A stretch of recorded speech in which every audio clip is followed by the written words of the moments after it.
Meu nome é Marieta Soares, tenho 84 anos e estou gravando este depoimento da minha pequena e humilde casa em Recife, onde me estabeleci depois de deixar para trás aquela casa no fim da estrada de terra.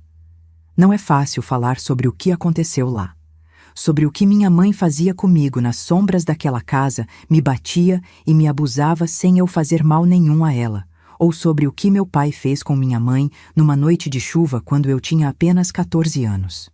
Os segredos que carrego comigo durante toda a vida agora precisam respirar antes que seja tarde demais. Essa história não é bonita de se contar.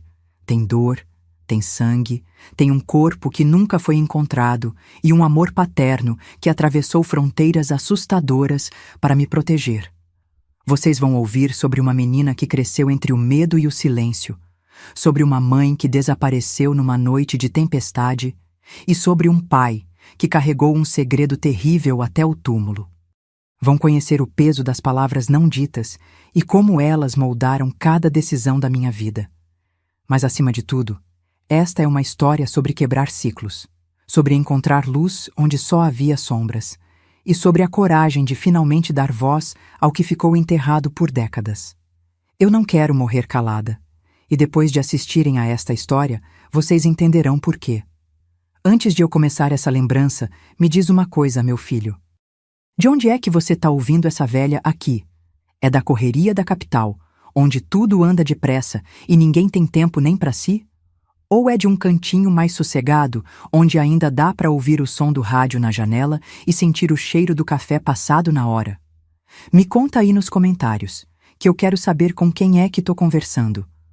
Vai que você também tem lembrança guardada no fundo do peito, daquelas que ninguém mais pergunta, mas que ainda doem quando bate o silêncio. Escreve, viu? Porque aqui, cada palavra tua vale mais do que ouro. Ainda sinto o cheiro de madeira úmida quando fecho os olhos e penso naquela casa. Ela parecia respirar, se contrair e expandir com as estações. No verão, as tábuas do assoalho estalavam com o calor, abrindo pequenas fendas entre si como bocas sedentas. No inverno, inchavam e rangiam sob meus pés descalços, enquanto eu tentava me mover em silêncio pelos corredores escuros. Ficava no fim de uma estrada de terra vermelha, aquela que todos na vila evitavam depois do crepúsculo. A casa da mulher amarga, diziam, sem saber que a amargura não era só dela, mas de todos nós que éramos obrigados a chamar aquele lugar de lar.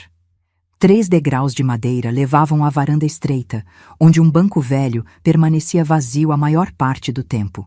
Ninguém se sentava ali para admirar o entardecer ou conversar com vizinhos que nunca apareciam. Havia um quintal onde cresciam ervas daninhas e uma jabuticabeira que dava frutos pretos e doces, o único consolo daquele lugar. Lembro-me de subir em seus galhos nos raros momentos em que estava sozinha, escondendo-me entre as folhas, devorando as jabuticabas até meus dedos ficarem roxos, manchados como minha alma já começava a ficar. A casa era grande demais para tão pouco amor, com cômodos que pareciam segurar o ar pesado dos gritos que absorviam.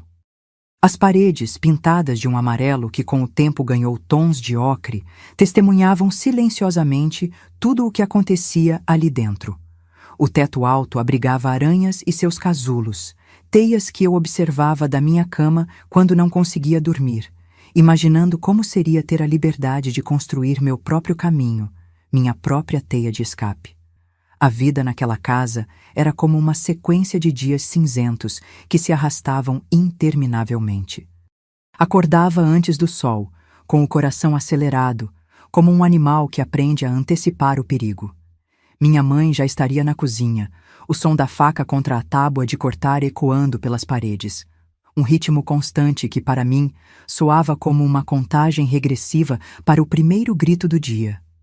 Eu me levantava, molhava o rosto na bacia de água fria que ficava sobre a cômoda de madeira escura e vestia o mesmo vestido encardido de sempre, aquele que ela dizia ser bom demais para uma ingrata como eu.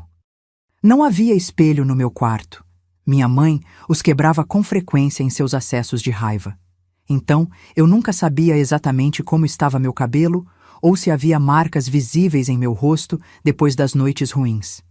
Aprendi a me arrumar no reflexo opaco das janelas ou nos olhos assustados das outras crianças quando me viam chegar à escola. O café da manhã era uma refeição silenciosa. Pão duro de ontem, às vezes com um fio de mel quando as colmeias do seu juvenal tinham produzido bem, ou simplesmente seco, quando ela decidia que eu não merecia nem isso. Meu pai mastigava devagar, os olhos fixos no prato, como se estudasse cada migalha. Nunca olhava diretamente para mim durante essas refeições, talvez porque soubesse que seus olhos me contariam a verdade que sua boca não conseguia pronunciar, que ele também tinha medo dela, que ele também estava preso naquela jaula de afetos torcidos que chamávamos de família. Depois do café, seguia para a escola por um caminho de terra que serpenteava entre arbustos espinhosos, uma trilha de quase 3 quilômetros que eu percorria sozinha, contando os passos como forma de esquecer o nó que sempre se formava em meu estômago quando pensava no retorno ao fim do dia. Na escola, eu era a menina do silêncio, a que se sentava no fundo da sala e sabia todas as respostas, mas raramente levantava a mão. Professora Celina, uma mulher de pele clara e olhos verdes que tinham a cor das águas profundas do rio que cortava nossa cidade, era a única que parecia notar algo errado. Muitas vezes, ela segurava minha mão depois da aula e perguntava se estava tudo bem em casa, e eu mentia com um sorriso tão bem ensaiado que às vezes quase acreditava na minha própria mentira. As outras crianças mantinham distância, como se pudessem sentir o cheiro da desgraça em mim, ou talvez fossem os hematomas mal escondidos pelas mangas compridas, mesmo nos dias mais quentes. Havia uma menina, Luísa, com sardas espalhadas como constelações por todo o rosto, que às vezes dividia seu lanche comigo ou me emprestava seus lápis de cor quando fazíamos trabalhos de arte. Ela foi a mais próxima que tive de uma amiga naqueles anos, embora nunca tenha estado em minha casa ou conhecido os monstros que me esperavam lá. Na hora do recreio, eu me sentava sob uma árvore frondosa no pátio da escola e observava as outras crianças correndo, gritando, vivendo sem o peso que eu carregava. Eu desenhava no chão com gravetos, criando casas imaginárias onde portas nunca se trancavam para deixar crianças do lado de fora, onde pratos não voavam pelos ares em acessos de raiva, onde mães cantavam canções de ninar em vez de proferir maldições. Quando o sino tocava anunciando o fim das aulas, meu corpo inteiro se contraía. O caminho de volta para casa era sempre mais longo, meus pés arrastando-se na terra vermelha como se cada passo me aproximasse, não de um lar, mas de uma sentença. Foi naquela casa que aprendi a linguagem do medo, a decifrar os diferentes tons de silêncio. Havia o silêncio que precedia as tempestades. Quando minha mãe ficava calada demais, seus lábios formando uma linha fina e branca, os olhos fixos em algum ponto invisível. Havia o silêncio covarde do meu pai, aquele que se escondia atrás do jornal ou se refugiava no galpão dos fundos, martelando pedaços de madeira como se pudesse assim abafar os sons que viriam. E havia o meu próprio silêncio, o mais profundo de todos, aquele que engolia gritos, lágrimas e perguntas que nunca tive coragem de fazer. Por que ela me odiava tanto? O que eu tinha feito de errado para merecer aquela vida? Houve dias em que pensei que talvez não existisse um motivo, que ela simplesmente carregava dentro de si uma escuridão que precisava extravasar em alguém, e eu era o alvo mais fácil, mais vulnerável. Outras vezes, imaginava que talvez eu fosse mesmo defeituosa, como ela dizia, nascida com alguma falha invisível que só ela conseguia enxergar. As mãos dela são a primeira coisa que lembro quando fecho os olhos e volto àquele tempo. Mãos grandes para uma mulher, com veias azuis saltadas como rios em um mapa antigo, unhas sempre cortadas rente à carne. Nunca foram mãos de mulher, eram instrumentos de correção, como ela dizia. Mãos que sabiam exatamente onde bater para que as marcas não aparecessem nas partes visíveis do corpo, que conheciam a pressão exata para causar dor sem deixar evidências que professores ou vizinhos pudessem questionar.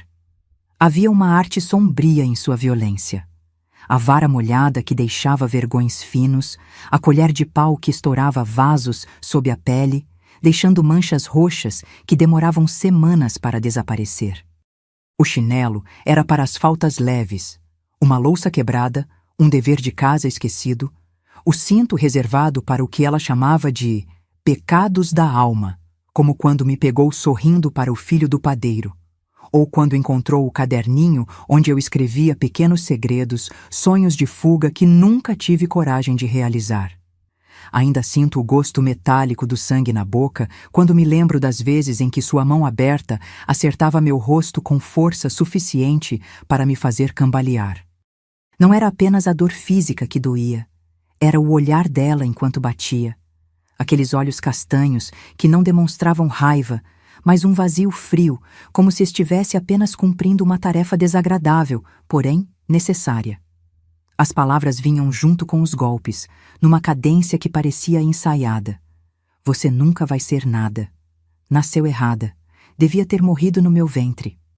Cada frase, uma pedra atirada contra minha alma pequena, construindo aos poucos um muro entre mim e qualquer possibilidade de acreditar em meu próprio valor. As mãos dela me moldaram como o barro, não com carinho de artesã, mas com a brutalidade de quem quebra algo apenas para provar que pode fazê-lo. As refeições eram momentos de tensão quase insuportável, rituais de humilhação disfarçados de cuidado materno. Ela servia a comida comentando o quanto custava alimentar uma boca ingrata como a minha, o sacrifício que fazia para colocar aquele prato na mesa. Comida sempre fria, sempre depois que ela e meu pai já haviam terminado suas refeições. Eu era a última, como se fosse uma intrusa naquela casa, alguém que precisava ser lembrada constantemente de seu lugar inferior. Aprendi a comer depressa, engolindo sem mastigar direito, temendo que ela mudasse de ideia e retirasse o prato antes que eu pudesse terminar, algo que aconteceu mais vezes do que consigo contar. Quando isso ocorria, meu estômago doía de fome pelo resto do dia, um vazio que ecoava o vazio maior dentro do meu peito. Houve uma vez, nunca esquecerei, em que derrubei um copo de leite. O líquido branco espalhou-se pela toalha bordada que ela tanto prezava, presente de sua própria mãe. Seus olhos escureceram como o céu antes de tempestade. Não veio o tapa que eu esperava, mas algo pior. Ela me levou até o fogão a lenha, acendeu um dos queimadores e segurou minha mão acima da chama. Não lembro quanto tempo durou. Segundos que pareceram uma eternidade. Senti o calor aproximando-se da minha pele, o cheiro dos pelos finos do meu braço chamuscando. Para que você aprenda a ter cuidado com as coisas que não são suas, ela disse, com a voz tão calma quanto se estivesse comentando o tempo. Foi meu pai quem interferiu naquele dia, entrando na cozinha a tempo de ver a cena. Ele não gritou, não a enfrentou diretamente. Apenas disse: "Chega, Marta." A menina já entendeu. Foi a primeira vez que vi algo em seus olhos, além da resignação habitual. Uma centelha de algo que poderia ser raiva, ou talvez vergonha. Mas aquele momento de quase proteção passou rápido como nuvem de verão. À noite, ouvi os dois discutindo no quarto, e na manhã seguinte, meu pai mal conseguia me olhar nos olhos. As agressões físicas, dolorosas como eram, não feriam tanto quanto as palavras e os silêncios. As palavras dela tinham o poder de se infiltrar sob minha pele como estilhaços de vidro que nunca consegui extrair completamente. "Você é igual seu avô", dizia às vezes, com desprezo na voz, embora eu nunca soubesse quem era esse avô ou o que ele havia feito de tão terrível. Tem o mesmo olhar dissimulado, a mesma natureza podre. Outras vezes era mais direta. "Tenho vergonha de ser sua mãe. Deus me deu você como castigo por meus pecados." E havia as comparações constantes com as outras meninas da vizinhança, sempre mais bonitas, mais educadas, mais merecedoras do amor de suas mães. Aprendi a me odiar antes mesmo de me conhecer, a duvidar de qualquer qualidade que porventura descobrisse em mim. Quando tirava notas boas na escola, o único lugar onde encontrava alguma paz, ela dizia que era sorte, ou que os professores estavam sendo gentis. Se alguém elogiava meu comportamento ou minha inteligência na frente dela, ela sorria aquele sorriso fino que não alcançava os olhos, e mais tarde, em casa, me perguntava se eu estava me achando especial, se pensava que era melhor que ela. A resposta era sempre seguida de algum castigo. Ficar de joelhos no milho, passar horas trancada no quartinho escuro dos fundos onde se guardavam as ferramentas, ou simplesmente ser ignorada por dias, como se eu tivesse me tornado invisível, um fantasma habitando os cantos daquela casa. Havia uma crueldade calculada em seu comportamento, como se ela soubesse exatamente onde e como ferir para que as cicatrizes fossem profundas e permanentes. E talvez soubesse mesmo. Talvez carregasse suas próprias feridas, infligidas por mãos que vieram antes dela, em uma corrente de dor passada de geração em geração. Meu pai era uma sombra naquela casa, um homem que parecia diminuir um pouco mais a cada ano que passava ao lado dela. Alto e magro, com mãos calejadas de trabalho na roça, ele se movia pelos cômodos como se pedisse desculpas por ocupar espaço. Falava pouco, ria menos ainda. Suas intervenções eram raras e tímidas. Um murmúrio de "não precisa disso, Marta", quando o castigo parecia excessivo até para os padrões dela. Um copo de água oferecido em silêncio quando me encontrava chorando escondida no quintal. Ele nunca me defendeu abertamente. Nunca se colocou entre mim e a fúria dela de maneira decisiva. Mas seus olhos... seus olhos contavam uma história diferente. Eram olhos de um homem aprisionado, tão vítima quanto eu daquela mulher que transformava o amor em algo doentio e sufocante. Às vezes, eu o pegava me observando quando ela não estava por perto, um olhar carregado de tristeza e talvez um pedido mudo de perdão. Houve momentos fugidios de quase ternura. Uma mão grande e áspera ajeitando meu cabelo antes da escola. Um pedaço extra de doce escorregado para o meu prato quando ela não estava olhando. Um livro de histórias deixado discretamente sobre minha cama. Pequenos gestos que, em outra família, seriam considerados normais, mas que naquela casa tinham o peso de declarações secretas de afeto. Eu me agarrava a esses momentos como quem se agarra a uma tábua em meio a um naufrágio. À noite, deitada em minha cama, imaginava como seria nossa vida se ele tivesse coragem de nos tirar dali, de enfrentar o que quer que o mantivesse preso àquela mulher. Mais tarde, compreendi que ele também tinha suas correntes, invisíveis, mas não menos reais que as minhas. Ele era fraco, sim, mas não por falta de amor, por excesso de medo. O mesmo medo que foi se instalando em mim, dia após dia, até se tornar parte da minha respiração, do ritmo do meu coração. Um medo que só começou a se dissipar muitos anos depois, quando a idade me trouxe a compreensão de que nem ele, nem eu tínhamos culpa de não sermos fortes o suficiente para enfrentar o monstro que vivia entre nós, disfarçado de mãe e esposa. A mudança começou numa tarde de abril, quando a chuva fina e persistente transformou o quintal em um lamaçal avermelhado. Eu voltava da escola, encharcada até os ossos, os cadernos protegidos precariamente dentro da blusa. Minha mãe não estava na cozinha como de costume. Um alívio momentâneo, que logo se transformaria em apreensão, pois sua ausência era tão imprevisível quanto sua presença. Encontrei meu pai sentado na sala, uma raridade àquela hora do dia. Ele deveria estar na roça ou no galpão, consertando ferramentas quebradas ou qualquer outra tarefa que o mantivesse longe dela. Mas ali estava, sentado na velha poltrona de couro rachado, as mãos grandes e calejadas apoiadas nos joelhos, olhando para o chão com uma intensidade que me fez parar na porta. Quando ergueu os olhos, vi algo que nunca havia visto antes. Uma resolução sombria, um brilho de decisão que não combinava com o homem apagado que eu conhecia. Ele me chamou com um gesto discreto e eu me aproximei, sentindo o coração acelerar como sempre acontecia quando algo saía da rotina naquela casa. Foi então que ele fez algo ainda mais inesperado. Puxou a manga rasgada do meu vestido, revelando o hematoma recente, um roxo intenso que ainda pulsava com dor, onde a mão de minha mãe havia apertado com força na noite anterior. Eu não disse nada. Ele também não perguntou. Apenas encostou sua testa na minha, um gesto tão surpreendente que congelei, sem saber como reagir. E então sussurrou as duas palavras que mudariam tudo. Eu vi. Apenas isso.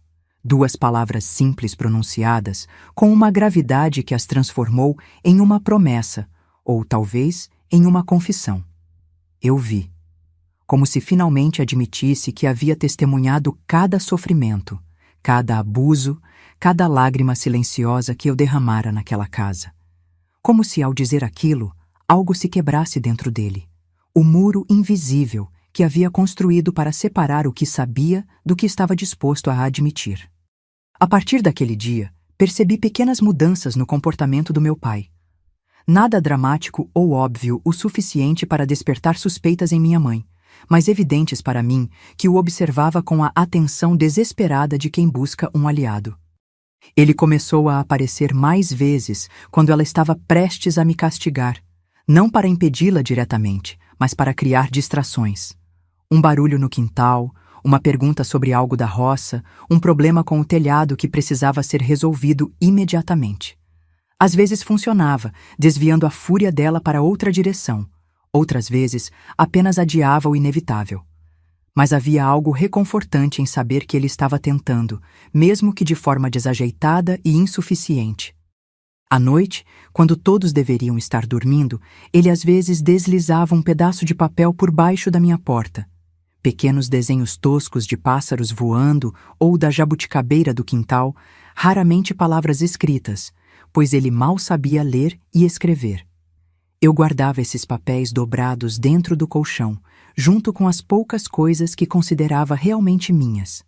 Nas manhãs seguintes, ele jamais mencionava os bilhetes, e eu seguia o mesmo código de silêncio. Era como se nos movêssemos em uma dança secreta, coordenada pelo medo, mas também por uma recém-descoberta cumplicidade. Havia momentos ainda mais raros em que ele entrava em meu quarto depois que ela adormecia, sentava-se na beirada da cama e acariciava meu cabelo em silêncio. Não conversávamos. As palavras pareciam perigosas demais, como se pudessem acordar a fera que dormia no quarto ao lado.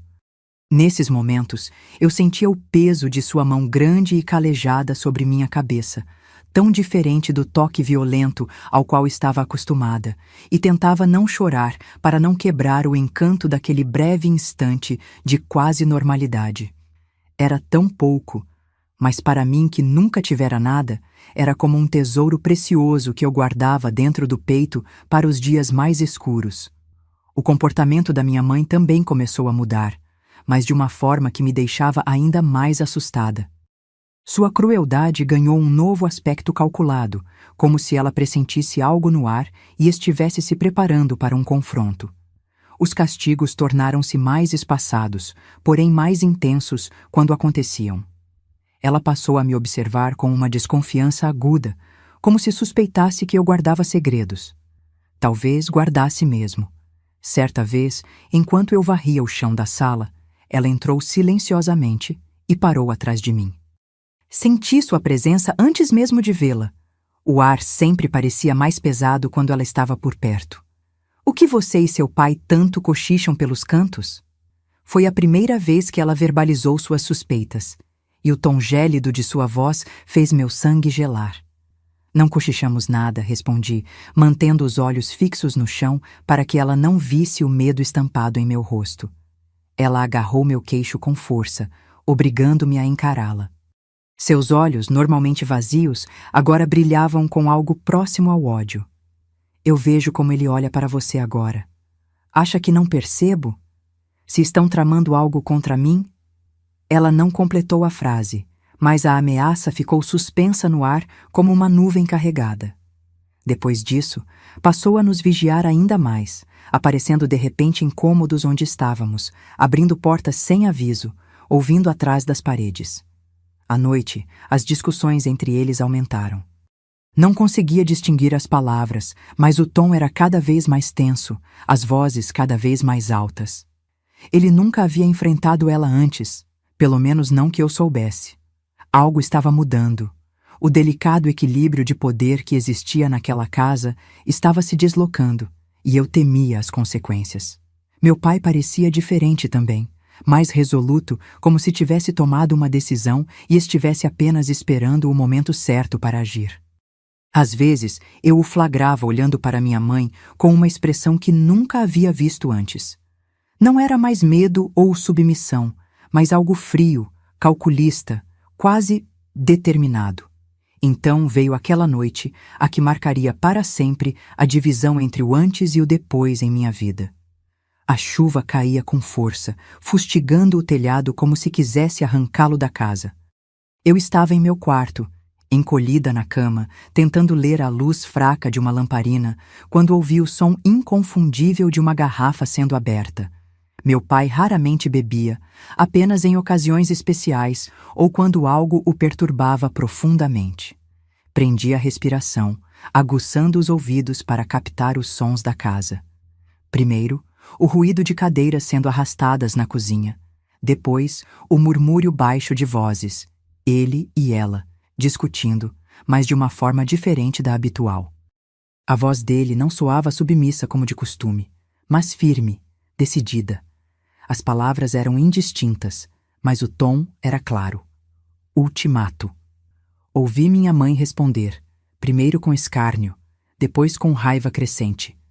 O volume aumentou, as palavras tornaram-se mais distintas. Ouvi meu nome sendo mencionado várias vezes, seguido de acusações que não conseguia compreender totalmente. De repente, houve um estrondo.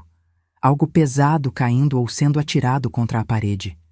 Então, passos apressados pelo corredor, a porta do meu quarto se abrindo bruscamente. Era meu pai, o rosto uma máscara tensa, os olhos injetados. Ele entrou, fechou a porta atrás de si e se aproximou da minha cama. Em suas mãos, uma pequena trouxa com algumas roupas minhas e o único livro que eu possuía, presente secreto dele no meu aniversário de 11 anos. Tinha planejado desde o começo, percebi. Ele se sentou na beirada da cama, tão perto que pude sentir o cheiro de cachaça em seu hálito. Fica aqui. Não levanta. Havia uma urgência em sua voz que me assustou mais do que qualquer grito. Ele colocou a trouxa ao lado do meu travesseiro, cobriu-me com cuidado e beijou minha testa. Um gesto tão raro que fez meus olhos arderem com lágrimas contidas. Depois saiu, deixando a porta entreaberta. O que aconteceu em seguida ficou gravado em minha memória com a precisão dolorosa de uma ferida que nunca sara completamente.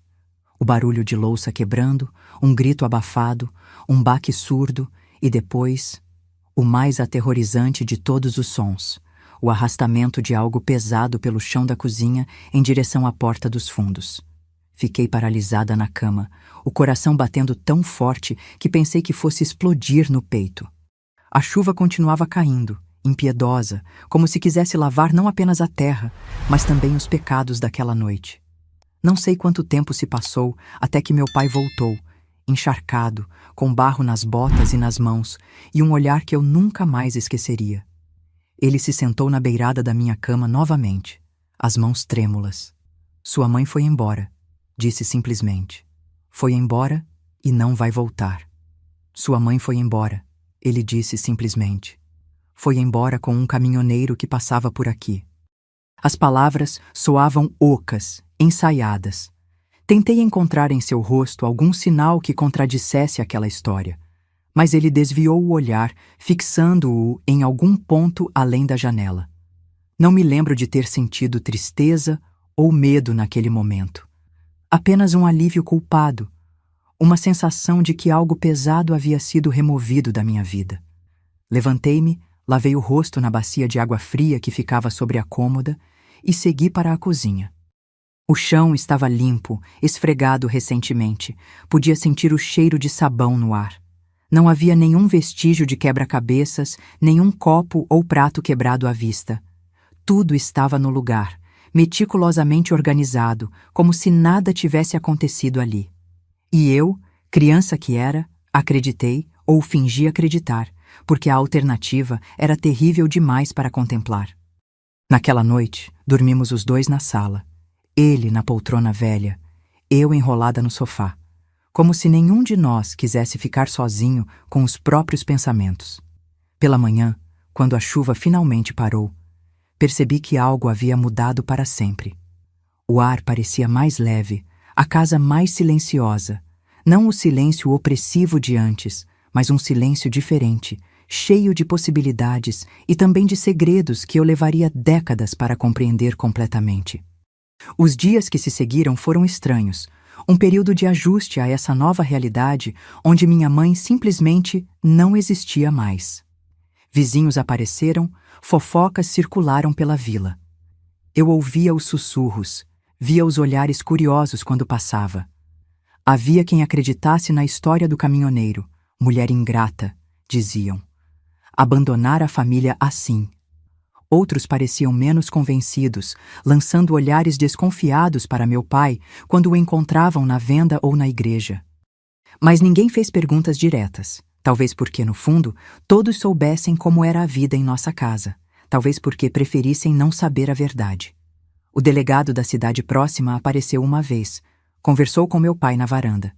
Não ouvi o que falaram, mas vi o homem balançando a cabeça com um olhar compreensivo antes de ir embora. A vida continuou, de uma forma ou de outra. Meu pai e eu desenvolvemos uma rotina silenciosa, coexistindo naquela casa que parecia maior agora, menos opressiva. Ele continuava trabalhando na roça, eu continuava indo à escola. Comíamos juntos, às vezes trocávamos algumas palavras sobre o tempo ou sobre as plantas do quintal. Nunca falamos sobre ela, nunca mencionamos aquela noite. A ausência dela estava presente em tudo. No espaço vazio à mesa, nas roupas abandonadas no armário que eventualmente foram doadas, no jeito como evitávamos certos assuntos ou cômodos da casa. Cresci nesse silêncio, nessa cumplicidade não verbalizada. Aprendi a ler os olhos do meu pai, a decifrar suas expressões, a entender o que ele não dizia. De certa forma, nos tornamos mais próximos do que jamais havíamos sido, unidos por um segredo que pesava sobre nós como uma lápide invisível. Ele nunca me maltratou, nunca levantou a voz ou a mão contra mim. Pelo contrário, havia uma gentileza quase dolorosa em seu trato, como se estivesse constantemente tentando compensar algo. À noite, muitas vezes o ouvia chorando baixinho em seu quarto, um som abafado pelo travesseiro, mas que atravessava as paredes finas como se fossem de papel. Eu sabia que ele não chorava por saudade dela, mas por algo mais profundo, mais sombrio, algo que o consumia por dentro como uma doença lenta. Aquele sangue seco que vi em suas unhas na manhã seguinte ao desaparecimento dela, esse detalhe voltava aos meus pesadelos com frequência, assim como o som do corpo sendo arrastado pelo chão da cozinha. Nunca perguntei, nunca confrontei. Apenas segui em frente, carregando comigo o peso daquela noite, o eco daqueles sons, a certeza silenciosa do que realmente aconteceu quando a chuva caía forte e os cachorros não latiam. Meu pai adoeceu depois que completei 30 anos. Foi uma doença longa e silenciosa, como tinha sido sua vida. O câncer se espalhou pelos ossos antes mesmo que ele admitisse as dores que o faziam cerrar os dentes durante as refeições. Quando finalmente o levei à cidade grande para consultar um médico decente, seus olhos já tinham aquele brilho opaco que anuncia a morte próxima. Lembro-me de estar sentada ao lado da cama dele no hospital, segurando sua mão cheia de calos e veias saltadas, pensando em como aquelas mesmas mãos haviam encerrado a vida de minha mãe tantos anos atrás. Não havia raiva em mim, apenas uma tristeza profunda pela tragédia que foi nossa família. O médico me chamou para fora do quarto naquela tarde, falou sobre paliação, sobre dor, sobre o pouco tempo que restava. Voltei para o quarto e encontrei meu pai tentando se sentar na cama, o rosto contorcido em agonia. Naquela noite, ele falou pela primeira vez sobre aquele dia, sobre como tinha planejado apenas assustá-la, fazê-la ir embora, mas ela riu dele, disse que me levaria para longe, que me venderia para homens na cidade como tinha sido vendida na juventude. Meu pai chorou como uma criança, enquanto confessava, suas lágrimas escorrendo pelo rosto enrugado e pálido. Me olhou com aqueles olhos que imploravam por perdão e disse: "Eu nunca me arrependi de proteger você, apenas do que precisei fazer para conseguir isso." 3 semanas depois, ele se foi, levando consigo os detalhes exatos daquela noite chuvosa. O enterro foi simples, apenas eu, meu marido, meus 2 filhos e alguns vizinhos mais próximos. Ninguém mencionou minha mãe, como se seu nome fosse um feitiço capaz de convocar desgraças. Enquanto jogava um punhado de terra sobre o caixão, senti um misto de libertação e abandono. Estava finalmente sozinha, com um segredo que nunca pedi para carregar. Depois do funeral, passei dias evitando a casa velha. A vida na cidade com meu marido e filhos já crescidos parecia mais segura, mais distante daquele passado que ameaçava me engolir. Mas sabia que precisava voltar, esvaziar a propriedade, colocar à venda o pedaço de terra que havia sido o cenário de tanto sofrimento. Quando finalmente criei coragem, encontrei a casa exatamente como a havia deixado após transferir meu pai para o hospital. A cama ainda desarrumada, pratos secos na pia, um calendário marcando o dia em que partimos. O tempo parecia congelado ali dentro, preservando o último dia de normalidade antes que a doença o consumisse por completo. Foi no quartinho dos fundos, aquele que servia de depósito para ferramentas e tralhas antigas, que encontrei a caixa de madeira cuidadosamente escondida sob pilhas de sacos de estopa e ferramentas enferrujadas. Era uma caixa simples, daquelas feitas à mão, com dobradiças de latão já escurecidas pelo tempo. Lembrava vagamente de tê-la visto quando criança, sempre fechada, sempre guardada como um pequeno tesouro. Meu pai a mantinha no alto de uma prateleira, fora do meu alcance, e eu nunca havia perguntado o que havia dentro. Quando a abri, o cheiro de mofo e papel velho invadiu minhas narinas. Por cima, havia uma aliança simples que reconheci como sendo de minha mãe, a única joia que ela possuía e que imaginei ter ido com ela quando fugiu com o caminhoneiro. Sob a aliança, um envelope amarelado pelo tempo, com manchas de umidade nas bordas. Minhas mãos tremeram ao abri-lo, como se estivesse violando um túmulo. Dentro, uma carta escrita com a letra irregular de meu pai, a tinta já desbotada em alguns trechos. Ela ia te matar. Por dentro, um pedaço de você já tinha morrido. Eu só enterrei o resto. Li e reli aquelas palavras, sentindo o peso terrível daquela confissão. Não era uma carta endereçada a mim, nem a ninguém específico. Era uma confissão escrita para o vazio, talvez para Deus, ou apenas para que a verdade existisse em algum lugar além dos pesadelos e memórias. Junto com a carta, havia um recorte de jornal amarelado noticiando o desaparecimento de uma mulher na região, com uma foto pequena e desfocada que reconheci imediatamente como sendo minha mãe. A reportagem era breve, mencionando que as buscas haviam sido encerradas após semanas sem pistas. No fundo da caixa, encontrei algo que fez meu coração parar. Uma pequena faca de cozinha enferrujada, embrulhada em um pano manchado de marrom escuro. Deixei cair a caixa, recuando como se tivesse sido queimada. Aqueles objetos eram a prova material do que sempre soube, mas nunca havia confrontado diretamente. Permaneci sentada no chão empoeirado daquele quartinho por horas, a caixa aberta à minha frente como uma ferida exposta. O sol se pôs e a escuridão tomou conta do cômodo, mas não consegui me mover. A verdade, finalmente materializada à minha frente, parecia ter um peso físico que me prendia ao chão. Meu pai havia matado minha mãe.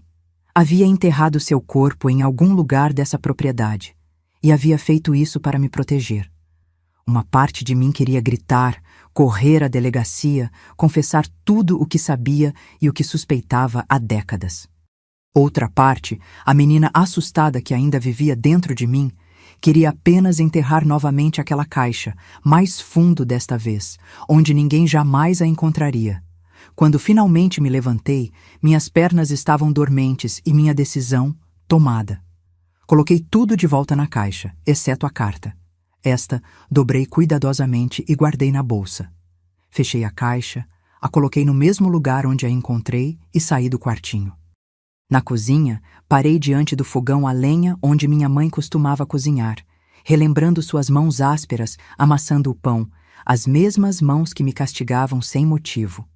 Olhei para o chão de cimento onde provavelmente ela caiu naquela última noite, onde seu sangue foi derramado e depois cuidadosamente limpo. Me perguntei se, caso cavasse profundo o suficiente, ainda encontraria vestígios daquele crime. Eu poderia ter denunciado meu pai em vida, poderia denunciá-lo agora, póstumamente.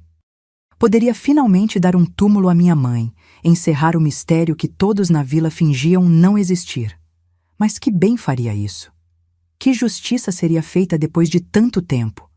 O único resultado seria manchar a memória de um homem quebrado que viveu atormentado pelo que fez e expor meus filhos e meu neto à vergonha de um escândalo, à sombra de um crime que aconteceu muito antes de nascerem.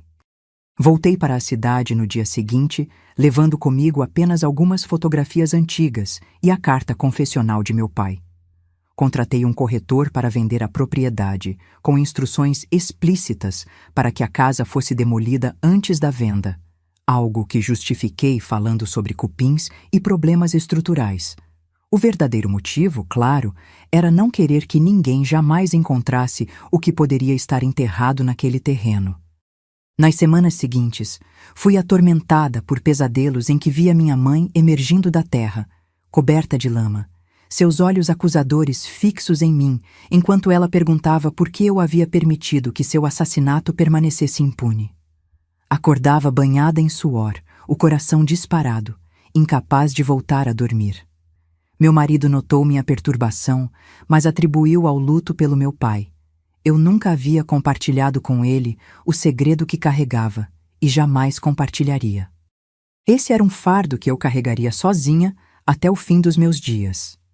A culpa que pesava sobre mim não era apenas por meu silêncio, mas por uma verdade ainda mais dolorosa que eu mal conseguia admitir para mim mesma. Uma parte de mim havia ficado aliviada naquela manhã, quando soube que minha mãe nunca mais voltaria. Uma parte de mim havia sido cúmplice silenciosa, não apenas depois do fato, mas talvez antes, nos desejos secretos que nunca ousei verbalizar. Seria eu tão culpada quanto meu pai? Ele matou com as mãos, movido pelo desespero de me proteger. E eu? Matei com o pensamento, com o alívio que senti, com o silêncio que mantive por décadas. A verdade, descobri, não traz libertação, apenas transfere as correntes de um lugar para outro, tornando-as mais visíveis, mais pesadas. Enquanto observava meu neto brincando no quintal, com sua risada despreocupada e seus olhos brilhantes, jurei que esse ciclo de segredos e violência terminaria comigo. Ele cresceria sem saber o que carregávamos no sangue, que histórias sombrias habitavam seu sangue. Mas para garantir que o passado não voltasse a assombrar o futuro, precisava fazer uma última coisa: escrever tudo, registrar a verdade em suas nuances mais dolorosas, para que depois de minha morte, quando o tempo tivesse suavizado os contornos dessa história, alguém pudesse compreender, não para julgar, mas para entender como o amor e o ódio podem se entrelaçar de formas tão trágicas que se torna impossível separar um do outro. Depois que minha mãe sumiu e meu pai passou a viver com aquele silêncio cheio de segredos, a vida seguiu um curso que nunca imaginei para mim. Aos 17 anos, conheci José na festa da colheita do milho. Ele trabalhava numa fazenda vizinha e tinha olhos castanhos que pareciam ver através da casca dura que eu havia criado ao meu redor. Não foi amor à primeira vista, como nos romances que as moças da vila liam escondidas. Foi algo mais lento, mais profundo, um reconhecimento mútuo de almas que sabiam o que era sobreviver. José também carregava cicatrizes de uma infância difícil, embora as dele fossem mais visíveis, marcadas por um pai violento que bebia demais e batia sem motivo. Talvez por isso ele tivesse aquela gentileza quase exagerada, aquele cuidado em nunca levantar a voz, em sempre perguntar antes de tocar. Nos casamos quando completei 19 anos, numa cerimônia simples na igreja da vila. Meu pai parecia aliviado em me ver protegida por alguém, como se um peso tivesse sido removido de seus ombros. Entregou-me ao meu futuro marido com um aperto de mão firme e um olhar que dizia mais que 1000 palavras: cuide dela melhor do que eu pude. José cumpriu essa promessa silenciosa. Mudamos para uma casa pequena na cidade, onde ele conseguiu emprego na serraria, e eu comecei a trabalhar como costureira, aprendendo o ofício com uma senhora italiana que morava na vizinhança. Não tínhamos muito, mas tínhamos paz, algo que nunca conheci verdadeiramente na casa onde cresci. Engravidei no ano seguinte, e quando segurei meu filho pela primeira vez, senti um terror que não esperava. Olhei para aquela criaturinha vermelha e enrugada em meus braços e me perguntei se eu seria capaz de ser uma mãe diferente da que tive. Se não havia algo podre em mim, algo herdado que um dia despertaria e me transformaria nela. José percebeu meu pânico e naquela noite, enquanto o bebê dormia no berço improvisado, me abraçou com força e disse: "Você não é ela. Nunca vai ser. Eu sei quem você é de verdade." Chorei em seu ombro até adormecer, grata por ter alguém que acreditava em mim mais do que eu mesma conseguia. 2 anos depois, veio nossa filha, completando nossa pequena família. Trabalhávamos duro, eu costurando para fora e vendendo bolos na feira aos domingos, José na serraria durante a semana e fazendo bicos de carpintaria nos fins de semana. A vida não era fácil, mas era nossa, construída sobre alicerces mais sólidos que os da casa onde cresci. Os anos passaram mais rápido do que eu poderia imaginar. Vi meus filhos crescerem. Pedro se tornando um homem alto e sério como o pai, com uma inteligência aguçada que o levou a ser o primeiro da família a frequentar uma universidade. Ana desenvolvendo um talento para números que a fez trabalhar no banco da cidade grande. Ambos se casaram, construíram suas vidas longe daqui, mas nunca deixaram de voltar para nos visitar. Quando meu primeiro neto nasceu, senti uma emoção diferente de tudo que já havia experimentado. Um amor sem reservas, sem o medo que sentia ao segurar meus próprios filhos. Talvez porque agora eu soubesse que havia quebrado o ciclo, que não me transformei na minha mãe, que consegui dar aos meus filhos o que nunca tive.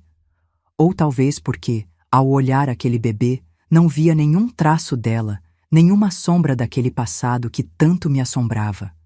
José envelheceu bem, mantendo aquela calma que sempre o caracterizou, mesmo quando o reumatismo começou a torcer seus dedos e a dor nas costas o impediu de continuar na serraria. Aposentou-se aos 60 e cultivava o pequeno quintal com dedicação, produzindo os melhores tomates da vizinhança. Falava pouco, como sempre foi seu jeito, mas seus olhos ainda me olhavam com a mesma ternura de quando éramos jovens. Foi um derrame que o levou, silencioso e rápido, enquanto dormia ao meu lado, depois de um dia comum.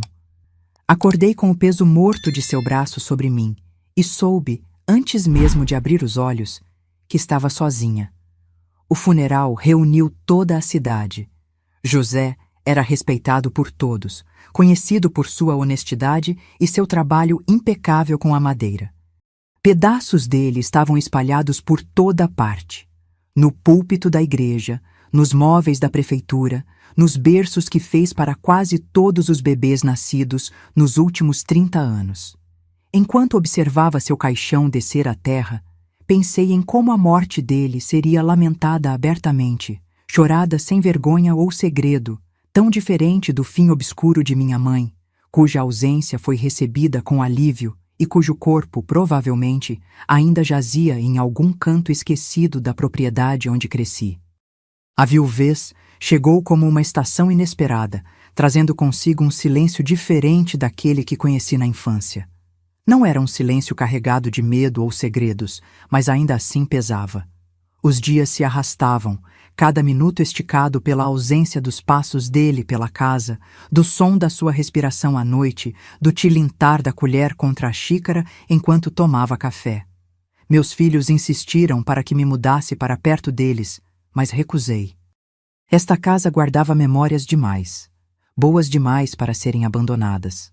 Além disso, havia algo de reconfortante em envelhecer nos mesmos cômodos onde havia sido feliz, onde cada marca na parede e cada móvel gasto contava uma história que eu queria manter viva.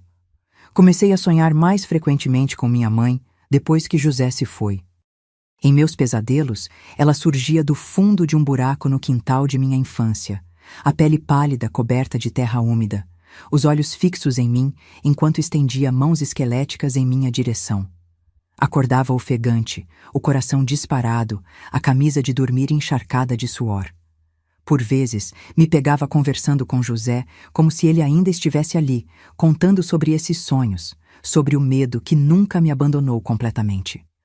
Em uma dessas noites, após um pesadelo particularmente vívido, levantei-me e fui até a cristaleira da sala. No fundo da gaveta de baixo, escondida sob algumas toalhas bordadas que raramente usava, estava a carta de meu pai, que encontrei naquela caixa há tantos anos. O papel estava ainda mais amarelado, as dobras quase se desfazendo pelo tempo. Reli aquelas palavras à luz fraca do abajur. Ela ia te matar. Por dentro. Um pedaço de você já tinha morrido. Eu só enterrei o resto. De repente, percebi que havia carregado um fantasma dentro de mim por toda a vida. Não apenas o fantasma de minha mãe, mas também o da menina que fui, aquela que nunca teve permissão para existir plenamente, para ser amada como merecia, para crescer sem medo. Essa menina ainda vivia em mim, ainda chorava nas noites escuras, ainda se encolhia ao ouvir vozes alteradas. Foi numa tarde de domingo, enquanto meu neto Miguel brincava no quintal, que percebi a extensão do dano que aquele segredo havia causado. Miguel tinha 12 anos, estava naquela idade de perguntas constantes, de curiosidade insaciável sobre o mundo e suas histórias. Veio correndo até a varanda onde eu descascava ervilhas e perguntou, com a sinceridade brutal das crianças: "Vó, por que a senhora nunca fala da sua mãe? Todo mundo tem uma avó, mas a senhora nunca conta histórias dela. Ela morreu quando eu era pequeno?" Fiquei paralisada, sentindo o sangue fugir do meu rosto. Ele percebeu minha reação e completou: "Pedro me disse que ela foi embora quando a senhora era pequena. Ela não gostava de você?" Minha primeira reação foi de raiva, de Pedro por ter contado algo tão delicado sem minha permissão, da vida por me colocar nessa situação impossível, de mim mesma por não ter preparado uma resposta para essa pergunta inevitável. Olhei nos olhos curiosos do meu neto, tão parecidos com os de José, e soube que não podia mentir para ele, mas também não podia contar toda a verdade. Minha mãe foi embora quando eu tinha 14 anos. Respondi finalmente, escolhendo as palavras com cuidado. Ela não era uma pessoa feliz. E pessoas infelizes, às vezes, machucam quem está por perto, mesmo sem querer. Miguel me olhou com aquela sabedoria estranha que as crianças às vezes têm e perguntou: "Como ela te machucava, vó?" Senti as lágrimas queimando meus olhos enquanto respondia: "De muitas maneiras, filho. Com palavras, com silêncios, às vezes com as mãos." Ele ficou em silêncio por um momento, processando aquela informação, e então disse algo que me atravessou como uma flecha. "Mas a senhora nunca fez isso com o papai ou com a tia Ana, né? E nem comigo.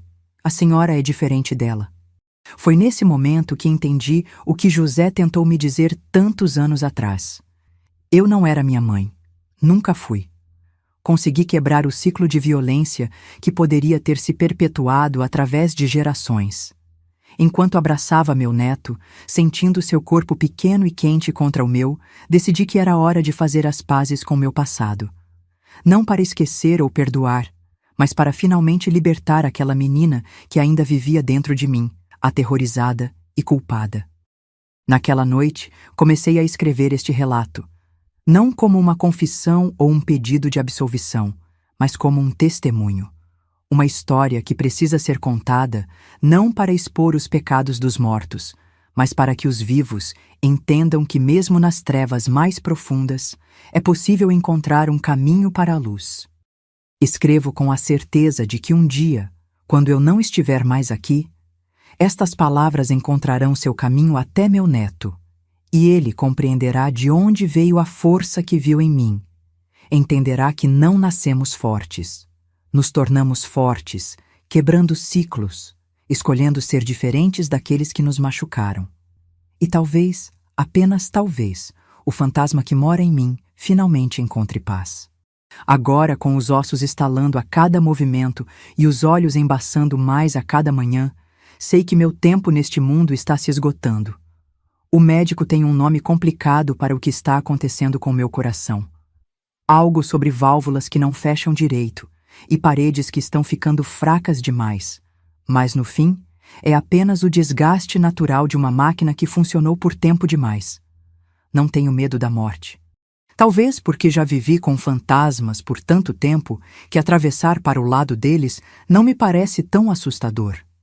O que me aterroriza é a ideia de partir levando comigo todas essas verdades enterradas, esses segredos que pesaram sobre mim como uma lápide invisível durante décadas.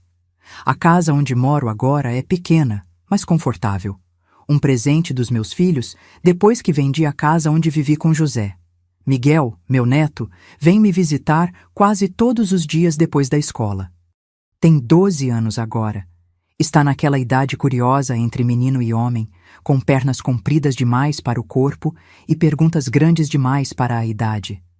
Me chama de véia braba, com aquele sorriso que ilumina seus olhos, e é a única pessoa que ainda consegue me fazer rir verdadeiramente. Ontem ele estava sentado na varanda comigo, desenhando enquanto eu tricotava um cachecol que provavelmente não viverei para ver terminado. De repente, levantou os olhos do caderno e perguntou: Vó, por que a senhora nunca conta histórias da sua infância? A pergunta me atingiu como um soco no peito. Fiquei em silêncio por tanto tempo que ele deve ter pensado que não o tinha ouvido, porque repetiu a pergunta, mais alto desta vez. Olhei para aquele rosto jovem, para os olhos que tinham a mesma curiosidade honesta que os de José, e senti algo se quebrando dentro de mim, uma parede que havia mantido de pé por toda a vida. É porque elas não são histórias felizes, Miguel, respondi finalmente. E as pessoas geralmente só querem ouvir histórias felizes. Ele franziu a testa, pensativo, e então disse algo que me tirou o fôlego. Mas às vezes, as histórias tristes são as mais importantes, não são? São elas que ensinam a gente a não repetir os erros. O pensamento era surpreendentemente profundo para alguém tão jovem, e me fez pensar em como escondemos as crianças das verdades difíceis, acreditando estar protegendo-as, quando na verdade talvez estejamos apenas impedindo-as de desenvolver a sabedoria necessária para navegar num mundo que sabemos ser cruel e complicado. Foi naquela mesma noite, depois que Miguel foi embora, que comecei a escrever este relato. Não de uma vez só. Minhas mãos trêmulas e artríticas não aguentariam o esforço, mas aos poucos, algumas páginas por dia, guardando o caderno cuidadosamente na gaveta debaixo da penteadeira, entre os lenços de linho que José me deu em nosso 20º aniversário de casamento e as últimas cartas que ele me escreveu antes de morrer. Escrever tem sido como abrir uma ferida antiga que nunca cicatrizou completamente. Doloroso, mas também estranhamente libertador. As palavras fluem da minha caneta como sangue de uma veia aberta, às vezes em jatos violentos que mancham várias páginas, outras vezes em gotas lentas e dolorosas que exigem horas para formar uma única frase. Algumas lembranças são tão nítidas que poderiam ter acontecido ontem. O cheiro de álcool na respiração do meu pai naquela noite, o som do corpo sendo arrastado pelo chão da cozinha, o sangue seco debaixo das unhas dele na manhã seguinte. Outras são fragmentadas, distorcidas pelo tempo e pelo desejo inconsciente de esquecer. Não consigo lembrar com exatidão a cor dos olhos da minha mãe, embora me lembre perfeitamente do ódio que frequentemente os habitava. Quando Pedro e Ana vieram me visitar no último feriado, quase contei a eles sobre este projeto, quase mostrei o caderno que estou preenchendo lentamente com estas confissões tardias. Mas algo me deteve. Meus filhos construíram suas vidas sobre os alicerces que José e eu conseguimos erguer para eles. Alicerces de amor, confiança e segurança. Que direito tenho eu de abalar essas estruturas agora, de forçá-los a reavaliar tudo o que pensam saber sobre sua história familiar? Pedro tem aquela sensibilidade que sempre me preocupou, tão parecida com a minha própria, aquela capacidade de absorver a dor alheia como se fosse sua. Ana, por outro lado, sempre foi mais pragmática, mais semelhante a José, encarando os problemas de frente com uma objetividade quase clínica. Como reagiriam ao saber que seu avô materno foi um assassino? Que sua avó materna provavelmente jaz em uma cova sem nome, enterrada pelo homem que deveria amá-la? Não posso fazer isso com eles. Não agora, não enquanto estou viva, para ver a dor e a confusão em seus olhos. Foi Miguel quem me deu a resposta sem sequer saber a pergunta. Numa tarde da semana passada, enquanto me ajudava a organizar fotografias antigas em um álbum novo, encontrou uma foto amarelada do meu pai. A única que guardei, tirada quando eu já era adulta, e ele um homem envelhecido prematuramente, com aquele olhar distante que carregou até o fim da vida. Miguel estudou a fotografia com atenção e então perguntou: "Esse é o pai da senhora?" "Ele parece triste." Confirmei com um aceno, incapaz de falar sobre aquela tristeza específica, aquela melancolia nascida da culpa que nunca o abandonou. Miguel continuou olhando a foto por alguns instantes e então disse: "Sabe, vó, na escola estamos estudando sobre como as histórias passam de geração em geração. Como os segredos de família afetam as pessoas, mesmo quando ninguém fala sobre eles. A professora chama isso de trauma, coisas ruins que acontecem e ninguém conversa, mas todo mundo sente." Fiquei paralisada, olhando para aquele menino que repetia, sem saber, as conclusões a que eu mesma havia chegado após décadas de reflexão silenciosa. Ele continuou: "Ela disse que contar as histórias, mesmo as difíceis, é importante para interromper esse ciclo." Foi como se ele tivesse lido meus pensamentos, como se tivesse vislumbrado o conteúdo daquele caderno escondido na gaveta da penteadeira. Naquele momento, tomei minha decisão. Este relato não é para Pedro ou Ana, é para Miguel. Para quando ele for mais velho, tiver idade suficiente para compreender as complexidades do amor e do ódio, da proteção e da destruição, da culpa e da redenção. Ele receberá estas páginas quando eu já tiver partido, como um legado sombrio, mas necessário. Não para que carregue o peso que carreguei, mas para que entenda como o silêncio pode ser tão destrutivo quanto a violência, como os segredos corroem a alma por dentro, deixando apenas cascas ocas onde deveriam existir pessoas plenas. Agora, enquanto a luz da tarde esmorece e minhas mãos cansadas mal conseguem segurar a caneta, estou chegando ao fim deste relato. Não sei quantos dias ainda me restam neste mundo, mas sei que não quero partir sem deixar este testemunho. Não escrevo por vingança ou para limpar minha consciência. É tarde demais para isso. Escrevo porque não quero morrer calada, como tantas mulheres antes de mim que levaram suas histórias para o túmulo, sufocadas pelo medo, pela vergonha ou pela ideia equivocada de proteção. A verdade, por mais feia e dolorosa que seja, precisa respirar. Precisa existir no mundo, mesmo que seja apenas nestas páginas amareladas escondidas em uma gaveta, esperando o momento certo para serem descobertas. Ontem sonhei com minha mãe novamente, mas de uma forma diferente. Não era o pesadelo habitual, onde ela emerge da terra com olhos acusadores. Neste sonho, ela estava sentada na cozinha da casa antiga, mais jovem do que me lembro dela, costurando algo com aquelas mãos ásperas que tanto me machucaram. Levantou os olhos quando me viu e pela primeira vez não havia ódio neles, apenas uma tristeza profunda e um cansaço além das palavras. Nada disse. Apenas sustentou meu olhar por um longo momento antes de voltar à sua costura. Acordei com lágrimas nos olhos, sem saber exatamente o motivo. Talvez porque depois de tantas décadas, finalmente vi nela algo além do monstro dos meus pesadelos. Vi uma mulher quebrada, produto de sua própria história de dor que nunca conheci. Não posso perdoá-la pelo que me fez, assim como não posso perdoar completamente meu pai pelo crime que cometeu, mesmo que tenha sido em minha defesa. Mas posso, finalmente, olhar para esse passado com olhos mais claros, sem o nevoeiro do terror infantil que por tanto tempo coloriu minhas memórias. E talvez seja esse o verdadeiro propósito deste relato.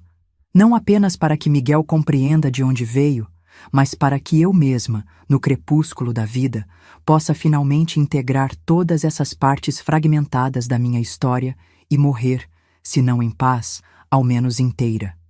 Se o silêncio é o verdadeiro veneno que corre nas veias da minha família, então estas palavras são meu antídoto tardio.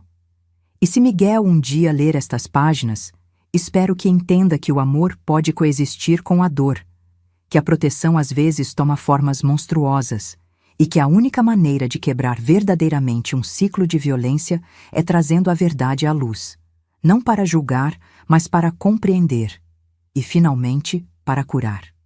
Eu sei que muitos de vocês devem estar se perguntando por que decidi contar essa história.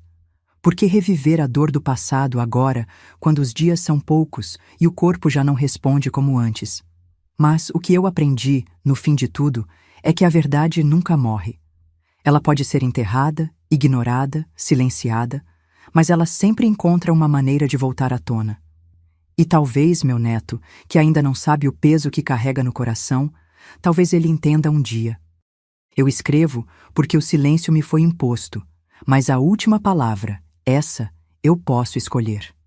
E se alguém, aí do outro lado, ouvir minha voz, talvez, só talvez, o ciclo de dor que minha mãe começou não precise continuar.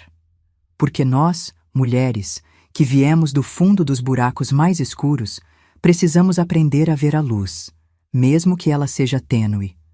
Não podemos morrer caladas. Não podemos deixar que o silêncio seja mais forte que a nossa verdade. Se você está aqui, ouvindo isso, talvez algo dentro de você tenha se mexido. Se você viveu ou vive algo parecido, ou mesmo se sente que está repetindo os erros do passado, eu peço uma coisa: não se cale. Não deixe que o peso da sua história defina o seu futuro. Porque no fim, o que fica não são as feridas, mas as escolhas que fazemos. Se você se calar, o ciclo continuará. Mas se você falar, a mudança começa a nascer. Fale. Não deixe que a dor morra com você. Porque a verdade precisa ser ouvida e eu não morri calada. Se essa história tocou você de alguma forma, se ela fez você refletir sobre o que guarda dentro de si, compartilhe. Talvez seja a hora de alguém mais ouvir a sua voz. Não deixe o silêncio te engolir. Se inscreva no canal e ative o sininho para continuar essa jornada comigo.